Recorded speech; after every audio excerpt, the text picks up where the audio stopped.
What is up, you guys? Welcome back to my channel. As you guys know, I'll be covering this season of Road to Street Win Fighter. And just for some quick thoughts before I get into this recap, this was the best episode so far, editing wise, but it still kind of was all over the place. I feel like the No Respect mission and the class mission, they both were extremely rushed, and we still haven't even gotten all of the unreleased battles, so I'm wondering when they'll release that. I'm thinking that they'll do another special episode like last season between episode 4 and 5. But with that, let's get into this episode recap. Make sure you guys like, comment, and subscribe. Alright, so the MVP of this episode for me was Ojo Gang, so I'm going to use Rue's icon today. This episode starts off with them comparing their ages, and Bums Up has the oldest average among all the crews. And then we get this segment of everyone missing their family. Kaya from AG Squad and Rihada from Arch Tokyo. They were speaking about their kids and how much they missed them. They also showed them not getting enough sleep, which is actually crazy.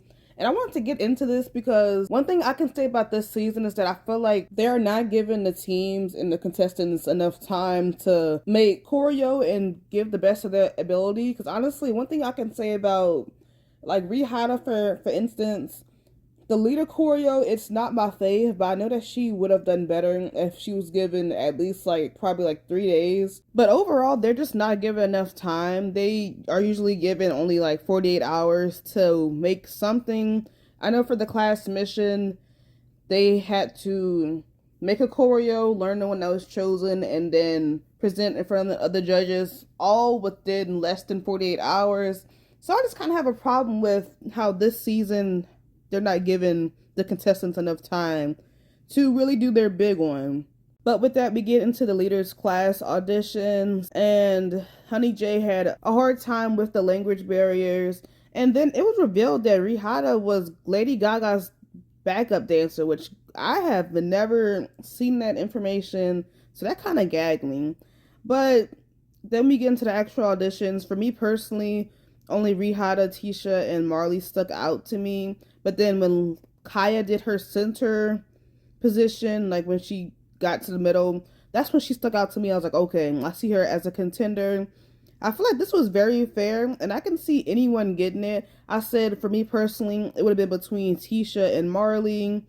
And then the judges gave their feedback, and I honestly agreed with all of it. They said that Marley wasn't being too impactful enough. And just overall, I agree with their feedback. And then it was between Honey J and Rihada. But I could have swore that in the trailer or teaser, there was also a Tisha versus Marley. I remember Tisha took off her top, and then her and Marley were kind of facing each other. So what happened with that, Mnet, I'm not sure. But Honey J, she did really well here. And Rihada ends up winning the leader class position. Right after this, we get into the worst dancer picks and just kind of the ideas of who each crew would pick. AG Squad said that it comes down to attitude. Royal Family said that they're going to target either Arch Tokyo or AG Squad. And RHT, she said that she's just going to go based off performance. And then we get into this director's cut, which this is something new. So the main dancer will present a choreo, and then it'll get to pick whoever did the best. And the main idea with this, they don't get any extra points or anything, but it just alludes that they will not get picked worst dancer, which honestly it's not a guarantee, because you can be picked and it still be picked as worst dancer if someone was being strategic and all. And then here comes this weird editing. So here it is showing that Bums Up is bringing in Hailey from Proud Men to take over Hyojin Choi's spot for the rookie class mission. And then we get into this director's meeting where each of the main dancers, they have a meeting to give their vision to the producers, and it seemed like they had complete control over their video. And then we get into the rehearsals. So middle class had more of a competitive energy, they were kind of tense. While I feel like rookie, they were more relaxed, and it gave more of this is a collaboration, let's all work together. And then here, they pointed out that there'll be a worst dancer nomination after the first rehearsal. So for rookie, Kylie and Maya from Royal Family, they were nominated because they were making TikToks. And then for the middle, Ojo Gang was nominated, and I was absolutely joked out because Kyoka went off. That's why I'm saying that, like, Ojo Gang is leading in entertainment for me. Like, without them, this season would be so bland to me. And then we do a jump. We get into the leader set, and Rihana brings everyone some coffee. And here's Ibuki trying to be all nice, knowing that her team was targeting Arch Tokyo, and now she has to kiss up to Rihana. So that was another funny thing that Ojo Gang did. And then we get into the rookie set. See, it's a lot of jumping around. I don't understand what's going on here, but this was the best edited episode so far because the first 2 episodes I literally was over it. But we get to the rookie set, and Mnet is being messy, showing Maya and Kylie doing TikToks. And then what had me dead was when Kylie asked for some lotion. Like, ma'am, why are you asking for lotion before you have to shoot? But then we get into another jump, which we hop into the middle class. I put editing is all over the place. Lord help me. Here they showed the entrance of the male dancers, and this was extremely hilarious to me because they were like, ooh, like, what's going on? And then we have Kyoka being nice to them because they're like, we have to be nice to them. See, Ojo Gang is taking me out here. Hyojin was being a girl's girl because she saw Rihei's man, Nux, was there, and she FaceTimed Rihei with the quickness and was like, this is what your man is doing. And then here we get into the class mission result, and they showed the rookie video first, and RHT Tokyo ended up getting the director's cut. And I absolutely love this video. I really like this. I feel like this is up there for me within like all of the class mission videos of all time. But the judges were they were impressed, but they were only impressed by the parts where there weren't any dancing. So they really weren't really high on this. And then we got into the worst dancer pick, and AG Squad chose Royal Family, and then Maya was like, we never did any TikToks. And then Mnet was being messy and showed them doing TikToks. And then we jump into the middle class video. We're still behind the scenes because they showed the dance credit clips. I noted that I loved Bums Up and Ojo Gang. But what really took me out here was when Motive went to do their part and they weren't looking in the camera. And then Isla was like, can anybody hear me? And she was like, this is pointless. And then she was like, I'm just going to keep this in mind. So that was so funny to me. I don't know why. And then we get to see the middle class video. Overall, I'm not really a fan of this video. Like, it's down there for me. I don't know. Like, it's crazy how, like, the best song has the worst video.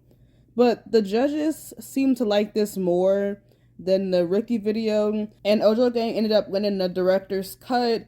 And then we get into the worst dancer pick, and it was between Motive, Bums Up, and AG Squad. For Motive, they said based off performance, they were the worst. They said Bums Up for dance and AG Squad for strategic reasons. And then they ended up choosing AG Squad.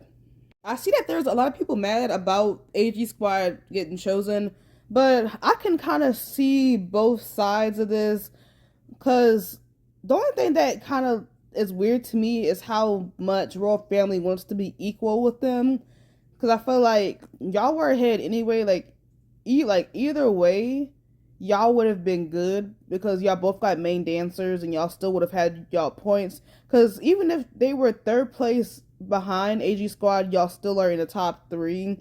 So they really could have just gave it to Bums Up or Motive to put them in the negative, but they wanted to be equal, and I don't really read too much into it. And then we hop back over to the leader class, and we're still behind the scenes here because Honey J, she receives the worst dancer nomination. Ibuki gets it as well, and Ibuki was so irritated with this, and she was like, you know what, no more being nice. Ibuki is crazy. I love Ibuki so much. And then we finally get into the leader class video. And when I first watched it, I really didn't like it that much. But then when I rewatched it with the episode, I liked it. And Marley won the director's cut. And then we get the worst dancer. And Honey J ended up getting chosen for the worst dancer. And let me get into this. Why wasn't there a worst dancer battle? Like, this highly irritated me. Like, Mnet, like, why are we fixing things that are not broken? I feel like we should have gotten the worst dancer battle here, because not only is it iconic, but so people can just not just take it on their chin. Because I feel like, to be honest, if AG Squad and Royal Family would have battled, AG Squad would have ate them up. And then I really just wanted to see some more battles. So I don't know why they're cutting so much this season, but it's irritating me highly. And then the best director overall ends up being Rihata, and she gets a perk for the next mission. After the best director was announced, we get into the K-pop mission where the first team will be eliminated. And here Rihata gets the perk to choose the matchups of each crew. And here is what I'm saying, that she is way too nice. She said that she wanted a close battle. So I was like, oh my god, I can't believe that she really wanted a close battle. But she chose to go against Bumps Up because they both are like in K-pop, and she wanted to just see that go down. And then it was AG Squad versus Royal Family, because clearly they are compared to each other. So she's like, let's just see who's the best. And then we get Oja versus Motive, which is also a pretty fair matchup. And I feel like Rihata loves Motive because she gave them the most hip-hop track out of all.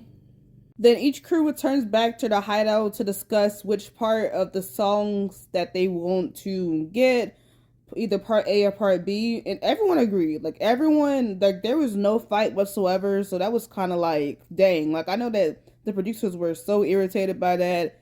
But that concludes this episode, and then we get a sneak peek into next week, and next week is just the K-pop mission. We've already seen the videos, so we'll just get to see the behind the scenes. I don't think that a crew will be eliminated next week. I think it'll be the week after. But overall, I'll give this episode a 6 out of 10. This was definitely one of their better episodes. And I feel like next week is going to probably be a snooze fest. I don't think that we're going to get the K-pop mission until 2 weeks from now. Because I do believe that they'll do a special episode between episode 4 and 5. So I feel like we'll be waiting another 2 weeks for the first crew to be eliminated. But that's just me thinking that will happen. Because I feel like they would have released all of the No Respect battles already if they didn't plan on doing a special episode. But yeah, this was okay. And I'm already gearing the next T video. That'll be out by the end of the week for you guys. And I'll see you guys whenever.